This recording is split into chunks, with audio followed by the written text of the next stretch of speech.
Hello everybody, it's Gary Hallican here, and I have something very cool to show you today, something that I was really excited to get.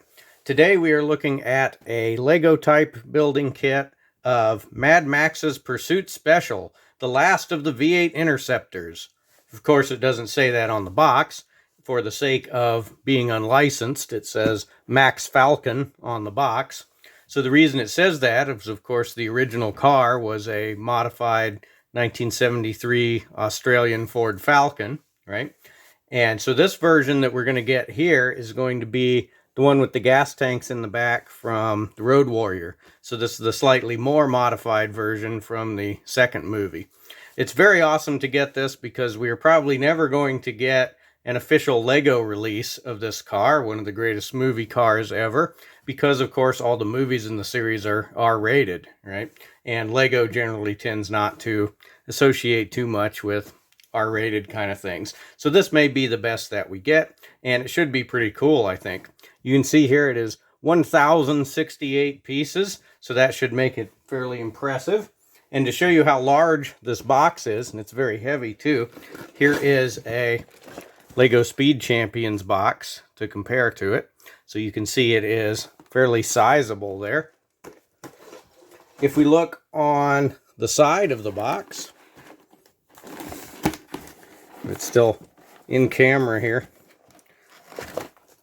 we're going to get the gas tanks in the back of the car.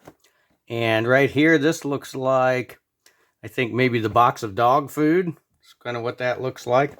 And then we've got the supercharger there. It's hard to get the entire box here on the on camera, especially if I turn it to the side like that. But you can see we're going to get some good details in it. And if we look on the back of the box,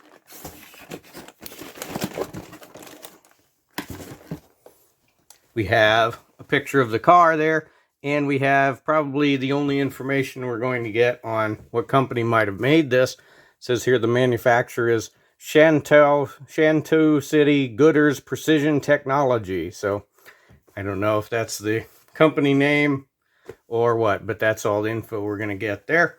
So I got this on Temu. It was about $35 on there, but I didn't pay that much because I had some really good coupons. So you can look for it on there. I'm very excited to get it open and see what we get.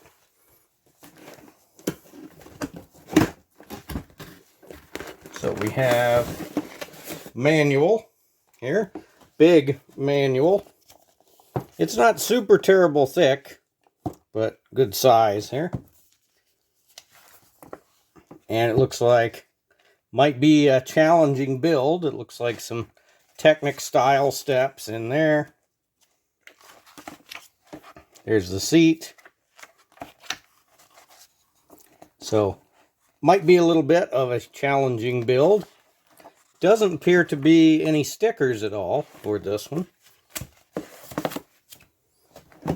Then we have, there's bag 4.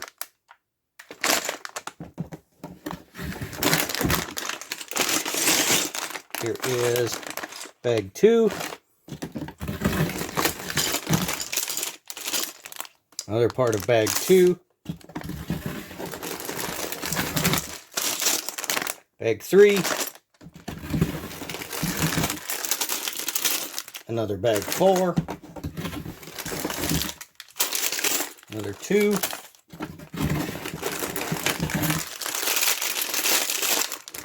4. There's a lot in here.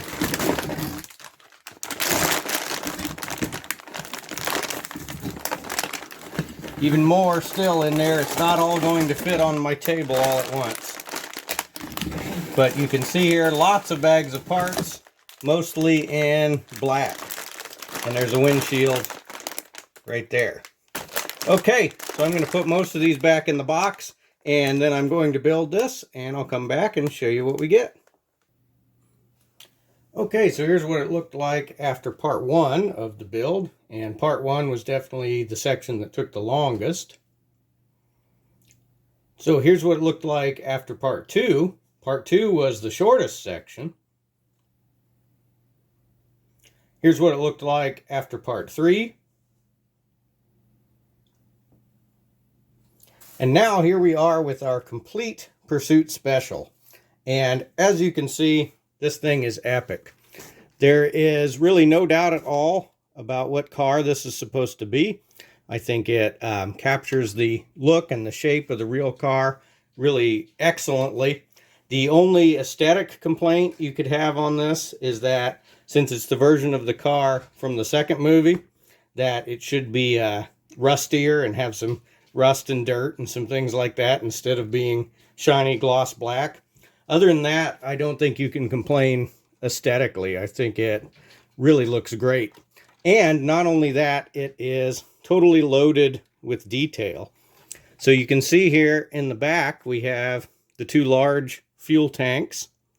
And we also have 3 smaller gas cans and a spare tire. And this is a full, well, there's one piece came off. That's just because I was pressing on it. This is a full extra rubber wheel here and fits in real snugly right there. This is not really a very fragile feeling kit. It feels pretty sturdy. It is very heavy.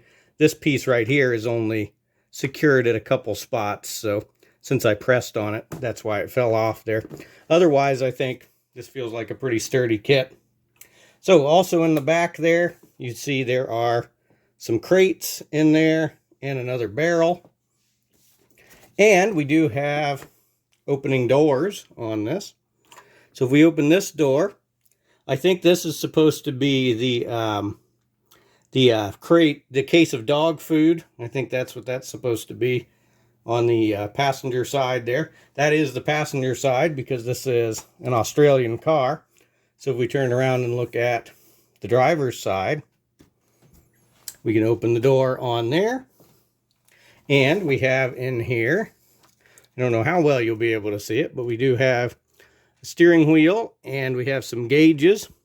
There are 2 printed gauge pieces in there. They are the exact same as the printed pieces on the tanks. And those are the only 4 printed pieces on this entire kit. And there are no stickers at all on the entire kit. So that is it. We also have a gear shift in there. And the steering wheel does actually steer the front wheels, but barely. So you can see here they don't have much range to them, but there is a connection there so that you can steer the front wheels with the steering wheel. And then in an odd but very realistic choice, the seats actually slide back and forth. So I guess if you really badly need to adjust the seats here on your model car, you can do that. So the seats, both seats slide back and forth.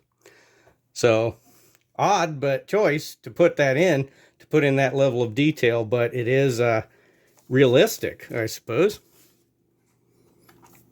Not for some of the cars my family has had. We've had ones where the seat mechanism didn't work very well because the car was too old, but you know, it is realistic.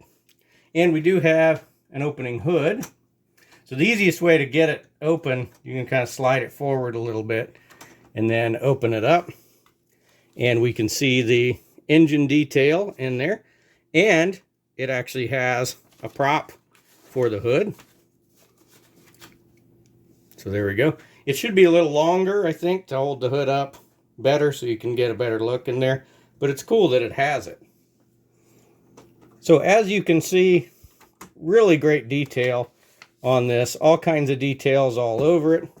Great looking front and the back with clear parts for the lights.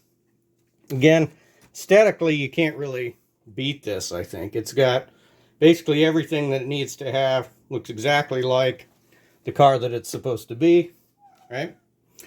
Possibly the most interesting thing about this kit is that the build for it is actually really simple.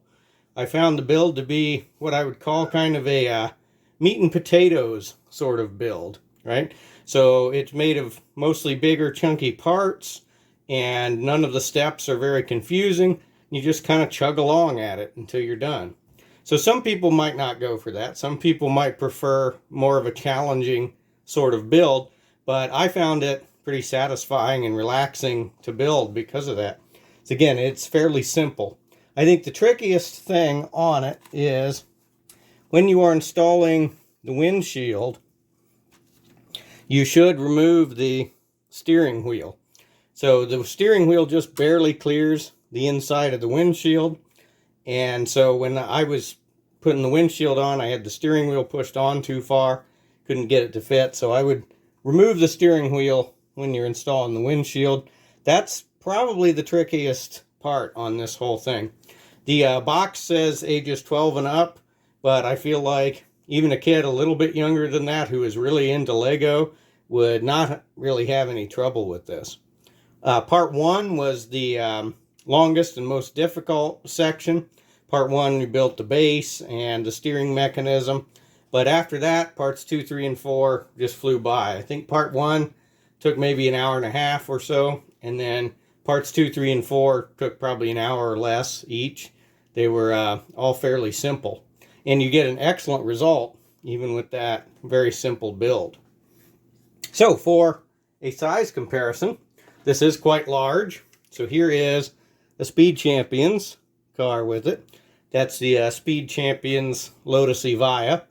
So you can see there, this is very big, and it's very heavy too. I did some measurements on it. It is about 14 inches long, and based on what I read for the length of the real car, that makes it about 1/14 scale. I also compared it to my Lego Technic Dom's Charger, and I think this is a little bit smaller in scale than that. It is very similar, but the wheels are a little bit smaller. This is a little bit narrower.